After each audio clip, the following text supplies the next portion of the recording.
রমজান মাসে খাদ্যপণ্যের দাম সহনীয় রাখতে অন্তর্বর্তীকালীন সরকার নিবিড়ভাবে কাজ করে চলেছে বলে জানিয়েছেন প্রধান উপদেষ্টার প্রেস সচিব শফিকুল আলম।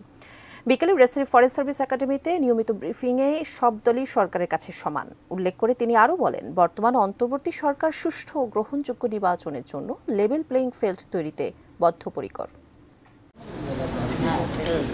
পবিত্র রমজান মাস শুরুর আগে ফরেন সার্ভিস একাডেমিতে প্রধান উপদেষ্টার প্রেস উইংয়ের শেষ প্রেস ব্রিফিং, নিত্য প্রয়োজনীয় দ্রব্য নিয়ে যেখানে প্রধান উপদেষ্টার প্রেস সচিব জানান, বিগত বছরের তুলনায় এবার রমজান মাস শুরুর আগে বাজারে পণ্যের দাম কম, দাম সহনীয় রাখাটাই সরকারের মূল লক্ষ্য উল্লেখ করে পণ্যের সরবরাহ ঠিক রাখতে সংশ্লিষ্ট কর্তৃপক্ষকে সরকার প্রধানের নির্দেশের কথাও জানান তিনি। Vision hot and cool AC 4-way solenoid valve টেকনোলজিতে হিটিং ও কুলিং দুই মোডেই কাজ করে সমানভাবে। Vision hot and cool AC.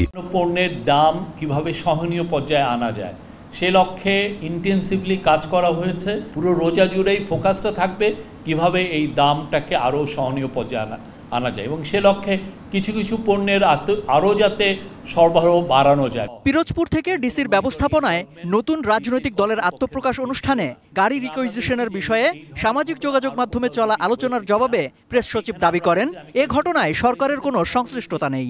এই বিষয়ে ইন্টারিম গভর্নমেন্টের কোনো রোল নাই। ইন্টারিম গভর্নমেন্ট মনে করে সমস্ত পার্টির জন্য সে লেভেল প্লেইং ফিল্ড তৈরি করছে যাতে সুন্দর একটা ফ্রি অ্যান্ড ফেয়ার ইলেকশনে সমস্ত পার্টি পার্টিসিপেট করতে পারে। আমাদের এটা হচ্ছে আমাদের মূল দায়িত্ব। আমরা সমস্ত পার্টির কাছে আমরা সমান।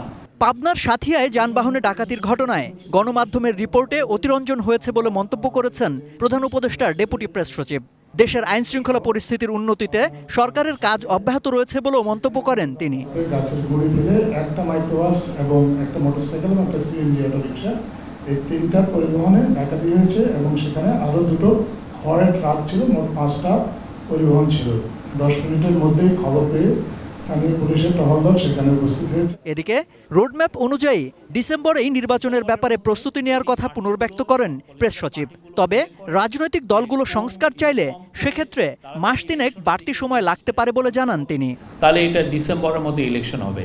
আর যদি না ওনারা পলিটিক্যাল পার্টি চান যদি আরও কিছু রিফর্ম হওয়ার পরে ইলেকশন, সেক্ষেত্রে আরও 3 মাস এটা দেরি হতে পারে। সম্রাট আনোয়ার, এটিএন নিউজ, ঢাকা।